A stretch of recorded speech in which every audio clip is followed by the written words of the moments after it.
आसमान में उड़ता हुआ दुनिया का सबसे ताकतवर विमान, उसके अंदर बैठा दुनिया का सबसे शक्तिशाली राष्ट्रपति, सामने अंतर्राष्ट्रीय मंच, वर्ल्ड इकोनॉमिक फोरम, स्विट्जरलैंड। और तभी अचानक यू टर्न। कोई धमाका नहीं, कोई मिसाइल नहीं, कोई इमरजेंसी कॉल नहीं, लेकिन फिर भी एयरफोर्स वन वापस लौट आता है। सवाल उठ रहे हैं कि ये विमान क्यों लौटा। सवाल ये भी है कि अगर एयरफोर्स वन भी लौट सकता है तो हवा में अचानक ऐसा क्या हुआ होगा। अमेरिकी राष्ट्रपति डोनाल्ड ट्रंप को स्विट्जरलैंड में आयोजित होने वाले वर्ल्ड इकोनॉमिक फोरम में हिस्सा लेना था। ये कोई आम दौरा नहीं था। दुनिया के बड़े नेता, दुनिया की बड़ी कंपनियां और वैश्विक अर्थव्यवस्था के भविष्य पर चर्चा, सब कुछ इस मंच पर तय होना था। राष्ट्रपति का काफिला समय पर निकला। मैरीलैंड स्थित जॉइंट बेस एंड्रयूज से एयरफोर्स वन ने उड़ान भरी। सब कुछ सामान्य लग रहा था। विमान अभी अपने फुल क्रूज ऊंचाई तक पहुंचा भी नहीं था कि अचानक दिशा बदल दी गई। कुछ ही देर में ये साफ हो गया कि विमान वापस लौट रहा है, जिसके बाद दुनिया भर में सवाल घूमने लगा कि आखिर अमेरिकी प्रेसिडेंट का इतना हाईटेक विमान बीच आसमान में खराब कैसे हो गया। अमेरिकी राष्ट्रपति जिस विमान में उड़ते हैं उसे एयरफोर्स वन कहा जाता है। ये कोई मामूली विमान नहीं है।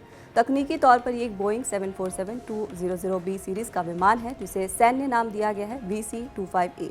इसकी क्षमताओं की वजह से इसे कहा जाता है फ्लाइंग व्हाइट हाउस। विमान के अंदर करीब 4000 वर्ग फुट की जगह है।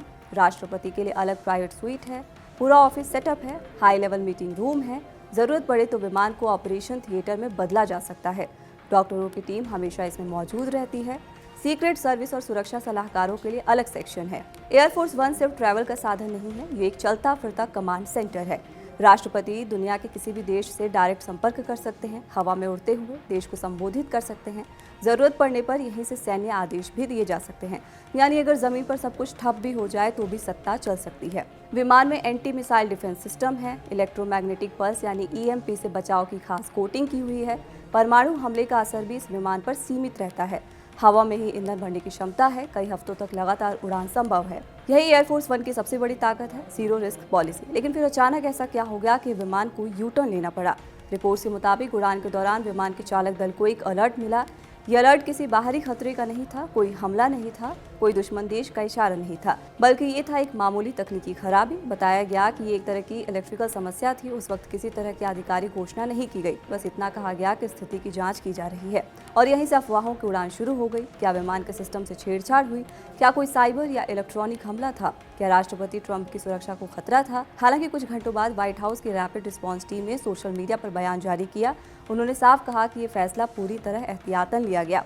कोई खतरा नहीं था, कोई साजिश नहीं थी, बस सेफ्टी प्रोटोकॉल का पालन किया गया। हालांकि ट्रंप इस विमान को बदलने के लिए जोर शोर से तैयारियां भी कर रहे हैं। पिछले साल कतर के शाही परिवार ने डोनाल्ड ट्रंप को एक बोइंग 747-8 जंबो जेट उपहार में दिया था।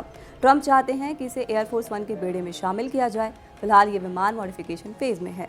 इस वीडियो में इतना ही। आप इस खबर पर क्या सोचते हैं हमें कमेंट बॉक्स में जरूर बताएं।